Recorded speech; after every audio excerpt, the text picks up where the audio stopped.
Howdy, this is Tom, the Disabled Prepper. Welcome back. Going to have a little discussion here about what had happened at the Stop the Steal March in Washington, D.C. this weekend. Some call it the Million MAGA March, and others have said it's a march to support Trump. Basically, its point was a public outcry over the obvious attempted coup, soft coup, or theft of the presidential election by the leftists within our country and our government. Now, I'm not going to go into too much detail about the election itself because that's not the point. The point is what actually happened during the march. Now, Washington, D.C. is an area, it's our country's seat of power, and it has its own police force, its own mayor. And what had happened was, you can tell by the pictures that show and the videos, there were a lot of people there, tens of thousands, maybe hundreds of thousands. I don't even think anybody's got an official count. It wouldn't be too far off to say that there's probably close to 1 million people there. There's a lot of people, hundreds of thousands. Anyway, so what had happened was, as the march was ending, so to speak, people wanted to go back to their hotel rooms, and there is video and photo proof of this, what had happened. And the people that wanted to go to their hotel rooms wanted to take a little shortcut through an area that had been cordoned off by the police. Now, the police could have done that, but they didn't. The police said, no, we're not going to let you take this little shortcut back to a hotel. You have to go that way past all of these BLM and Antifa protesters.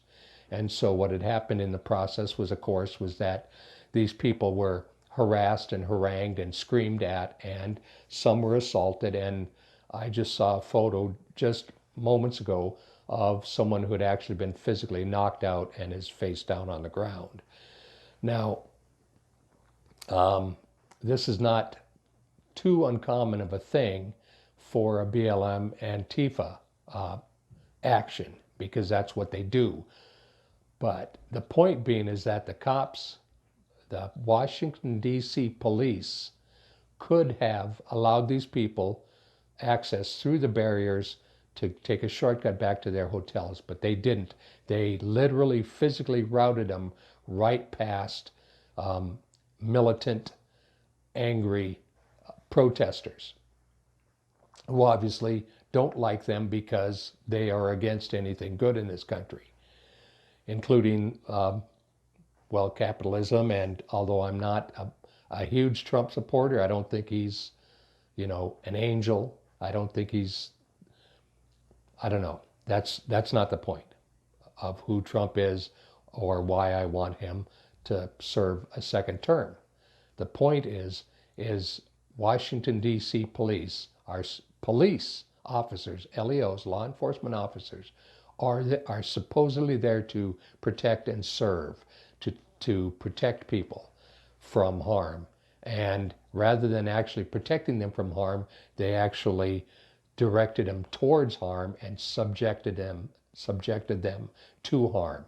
So I'll put some links in the reports from the various sources that showed what happened, photo and video evidence, or proof, not evidence, of what happened when these standard people, normal people like you and I, if we went to a march on the Capitol in Phoenix and the police said, no, you can't go home a safe way, you have to go through this group of malicious, angry, evil people.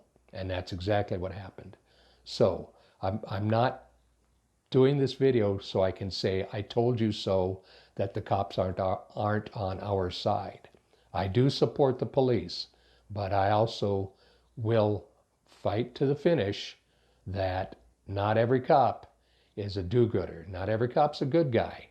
And especially when those police have that extra layer of political control over them via a mayor. And that's exactly what happened, I believe. This is, even Washington, D.C., as the seat of power of our country, I believe is malicious and malevolent against a, a fair election. Anyway, so all of that to say this: be careful out there, okay? Don't just automatically assume that a cop is a good guy. You want to gray man out as much as possible. Fade into the background. Stay away from the police unless you absolutely have to, because you just don't know if you're coming up to a good guy or if you're coming up to a bad guy. And Lord help you if you come up to a bad guy. Anyway, just another wonderful piece of news about life in 2020 and the changes that are trying to be forced upon our country. Okay, thanks for watching. Like, share, subscribe to my videos. Share them if you think the information has value. And keep your friends close and your firearm closer. And remember to keep your nose in the wind and your eyes along the skyline. Until we meet again. Bye.